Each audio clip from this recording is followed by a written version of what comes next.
जय श्री श्याम। स्वागत है आपका हिमालयन टेल्स हिमालय की लोक कथा के इस दिव्य चैनल में। आज हम लेकर आए हैं एक ऐसी कथा जो केवल युद्ध की नहीं बल्कि स्वयं के सिर को काटकर दान कर देने की है। ये अद्भुत दानी थे बलशाली भीम के वीर पोते, जो महाभारत के वीर बर्बरिक रूप में जन्मे थे, जिन्होंने श्री कृष्ण को अपने शीश का ही दान कर दिया। बहुत प्राचीन समय की बात है, जब महाभारत युद्ध का समय समीप आया था, तब भगवान श्री कृष्ण अपने भक्तों की परीक्षा ले रहे थे कि इस महासंग्राम में कौन किस पक्ष से भाग लेगा। उसी समय भीमसेन के पुत्र, अत्यंत वीर और तेजस्वी घटोत्कच का पुत्र बर्बरिक भी अपने माता पिता से विदा लेकर युद्धभूमि की ओर निकल पड़ा। वह बचपन से ही अद्भुत शक्ति और ज्ञान का धनी था। उसे माता कामाख्या का अजय वरदान प्राप्त था। शक्ति संपन्न बर्बरिक तीनों लोकों को जीतने की सामर्थ्य रखता था। उसकी माता मोरवी ने उसे कहा था, पुत्र, धर्म और नीति का पालन करना, परंतु अहंकार में किसी का अनर्थ मत करना। सदा कमजोर का साथ देना, और जो कोई भी तुमसे याचक बनकर दान मांगे, सदैव उसकी कामना पूर्ण करना। बर्बरिक ने माता की आज्ञा मानकर 3 तीर अपने तरकश में रखे, जिनसे वह पूरा युद्ध जीत सकता था, क्योंकि वे तीर कोई साधारण नहीं थे।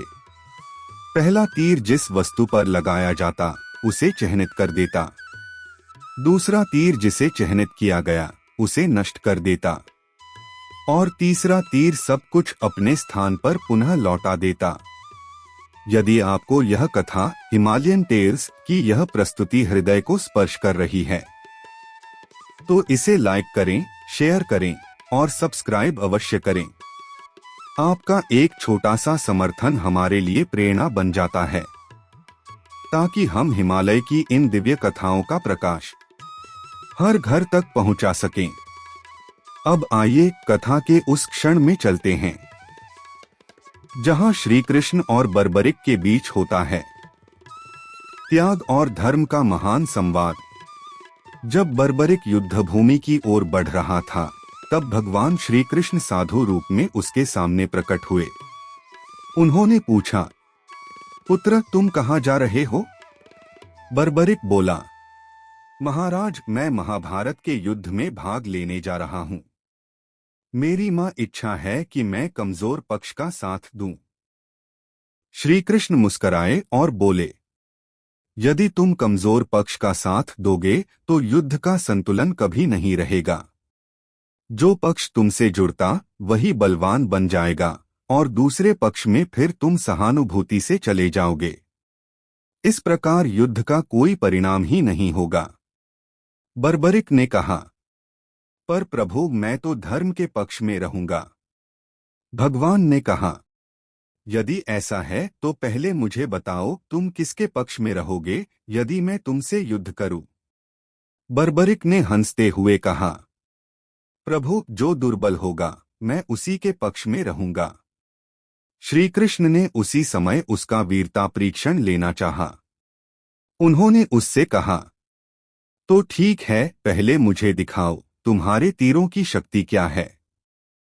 बर्बरिक ने सामने एक पीपल के बड़े वृक्ष को लक्ष्य बनाकर एक तीर छोड़ा तो वो सभी पत्तों को चिन्हित करा गया।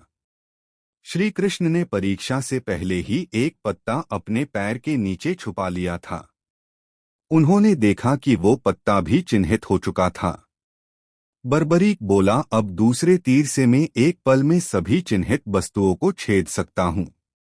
अब बर्बरिक ने दूसरा तीर छोड़ा। वह तीर पूरे पीपल के पत्तों को छेद कर ब्रह्मांड की परिक्रमा कर श्री कृष्ण के चरणों के पास आकर ठहर गया, क्योंकि प्रभु के चरणों के नीचे एक पत्ता छुपा था। श्री कृष्ण के पैर हटाते ही तीर ने अंतिम लक्ष्य भी भेद दिया। श्री कृष्ण ने मुस्कुराकर कहा, पुत्र, तुम्हारा सामर्थ्य अद्भुत है, परंतु युद्ध में तुम्हारी यह शक्ति सृष्टि संतुलन को भंग कर देगी। श्री कृष्ण ने तब उससे एक याचना की, यदि तुम सच में धर्म प्रिय हो तो हमें अपनी शिरोमणि मस्तक का दान दो। बर्बरिक ने बिना विलंब अपने सिर का दान कर दिया। उस क्षण श्री कृष्ण ने उसे वरदान दिया, वत्स, तुम्हारा यह मस्तक सदा जीवित रहेगा। तुम युद्ध का साक्षी बनोगे और जब कलयुग आएगा तब मेरे नाम से तुम्हारी पूजा होगी। उस समय लोग तुम्हें श्याम कहेंगे, क्योंकि तुम्हारा तेज मेरे समान होगा। जो भी तुम्हारे नाम का जाप करेगा उसके सभी दुख दूर हो जाएंगे। फिर भक्त की पूरे महाभारत को देखने की इच्छा को पूरा करने के लिए श्री कृष्ण ने उसके सिर को उसी वृक्ष के शीर्ष पर स्थापित कर दिया, जहां से उन्होंने सारे महाभारत युद्ध को देखा। महाभारत युद्ध समाप्त होने के बाद जब पांडवों को अपने बल का घमंड हो गया, तब श्री कृष्ण उन्हें उसी वीर बर्बरीक के सिर के पास लाए। उस सिर से जब पांडवों ने पूछा कि ये महाभारत युद्ध किसके बल से जीता गया, तब सिर बोला, मैंने पूरे महाभारत युद्ध में सिर्फ श्री कृष्ण को श्री कृष्ण से ही लड़ते देखा है। दोनों तरफ से केवल एक ही योद्धा रूप बदलकर लड़ रहा था, और काल से काल का ये भीषण संग्राम महाकाल भी मेरे साथ उपस्थित होकर देख रहे थे।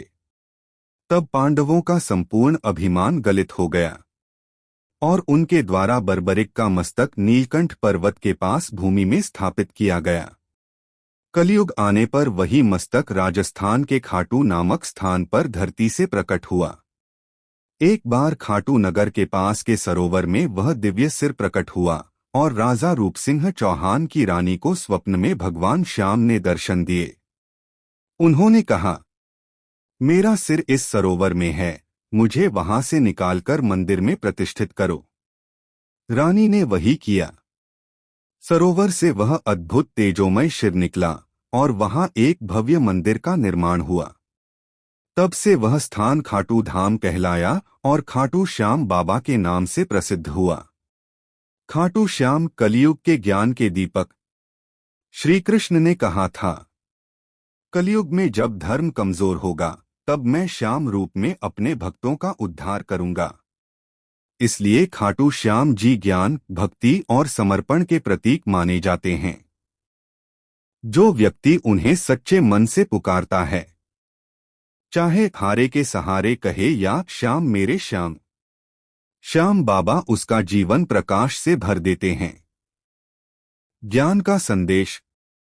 खाटू श्याम जी की कथा हमें यह सिखाती है, सच्चा ज्ञान अहंकार का त्याग है। सच्चा वीर वही है जो धर्म के लिए त्याग कर सके, और सच्चा भक्त वही है जो अपने इच्छाओं का सिर काटकर प्रभु चरणों में रख दे। इस प्रकार वीर बर्बरिक का सिर जब कलयुग में खाटू धाम में प्रकट हुआ तो वह बन गए हारे के सहारे खाटू श्याम। भगवान श्री कृष्ण के वचन आज भी गूंजते हैं, जो भी मुझे श्याम नाम से पुकारेगा मैं स्वयं उसके कष्ट हर लूंगा। खाटू श्याम केवल एक देव नहीं, बल्कि ज्ञान के दीपक, भक्ति के सागर और समर्पण के साक्षात स्वरूप हैं।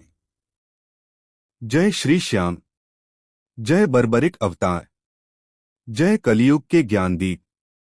अगर आपको यह कथा पसंद आई हो तो लाइक करें, सब्सक्राइब करें और कमेंट में लिखें, जय श्री श्याम। श्याम तेरी महिमा अपरंपार।